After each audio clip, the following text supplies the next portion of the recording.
Hello friends, இன்றைக்கி நம்ம ஐடெக் சேனலில் இதை பற்றி பார்க்க போகிறோம்னா, தமிழ்நாடு மின்சார வாரியத்தில் ஒர்க் பண்ணிட்டு வர கிளாஸ் 4 சர்வீஸ் கேங்மேன் நண்பர்களுக்கு 1/1 ட்ரான்ஸ்ஃபர் அப்ளை பண்ணியிருந்தவங்களுக்கு இப்போ மெடிக்கல் பேக்ரவுண்டில் ட்ரான்ஸ்ஃபர் கொடுத்துருக்காங்க. டேட் பார்த்திங்கன்னா 16/4/2025 ரிலீஸ் பண்ணியிருக்காங்க.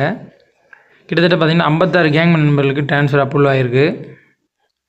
இது பார்த்திங்கன்னா போன தடவை வந்த லிஸ்ட்டோட இது கொஞ்சம் அதிகம் தான். இதில் குறிப்பாக நம்ம கவனிக்க வேண்டியது என்னென்னு பார்த்தீங்கன்னா, கேங்மேன் இது வரைக்கும் போடாத இடிசியில் ட்ரான்ஸ்ஃபர் இது வரைக்கும் கிடையாது அப்படின்னு சொல்லி தான் எல்லாத்துக்கும் சொல்லியிருந்தாங்க.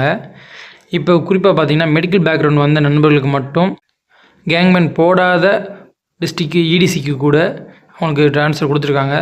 குறிப்பாக விழுப்புரம், திருநெல்வேலி, திருவள்ளூர், கடலூர் இது எல்லாத்துலேயும் நண்பர்கள் ட்ரான்ஸ்ஃபர் கிடச்சிருக்கு அவங்களுக்குலாம். ஸோ இது ஒரு நல்ல விஷயந்தான். ஏன் அப்படி சொல்கிறேன்னு பார்த்தீங்கன்னா, கொஞ்சம் பேர்த்துக்கு தான் இந்த இடிசியில் போட்டிருக்காங்க. இதை பேஸ் பண்ணி மற்றவங்களும் வாங்குறதுக்கான பாசிபிலிட்டிஸ் ஓப்பன் ஆகும். ஸோ நம்மளும் அதை மேற்கொள் காமிச்சு வாங்கலாம். ஸோ இப்போதைக்கு மெடிக்கல் போட்டிருக்காங்க. ஆரம்பத்துலேயும் ஃபஸ்ட்டு மெடிக்கல் தான் போட்டாங்க. அதுக்கப்புறம் தான் அதர் இடிசிலாம் ட்ரான்ஸ்ஃபர் அப்ரூவல் பண்ணாங்க. ஸோ இப்போதைக்கு மெடிக்கல் பேக்ரவுண்ட் போட்டுட்ருக்காங்க. கூடிய சீக்கிரத்தில் அதர் டிஸ்ட்ரிக் போகிறதுக்கான ஆப்ஷன்ஸும் ஓப்பன் ஆகும். எல்லாருக்கும் போகிறதுக்கான வாய்ப்பும் அதிகமாகும். நீலகிரி இடிசிலேருந்து இந்த நண்பர் பார்த்திங்கன்னா விழுப்புரம் போகிறாரு. ஸோ நீலகிரிலேருந்து அதிகமாக விழுப்புரம் போயிருக்காங்க.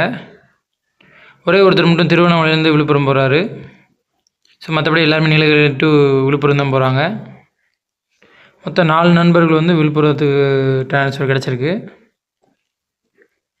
கோயம்புத்தூர்லேருந்து ஒரு நண்பர் திருவள்ளூர் போகிறாரு. அடுத்து பார்த்திங்கன்னா திருநெல்வேலிக்கு 2 நண்பர்கள் போகிறாங்க.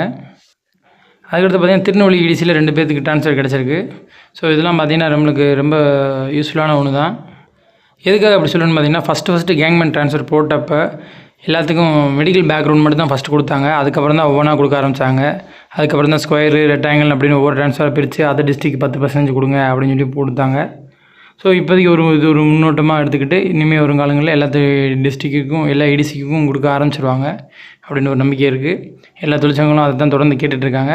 கூடிய சீக்கிரத்தில் ஒரு நல்ல அப்டேட்டோட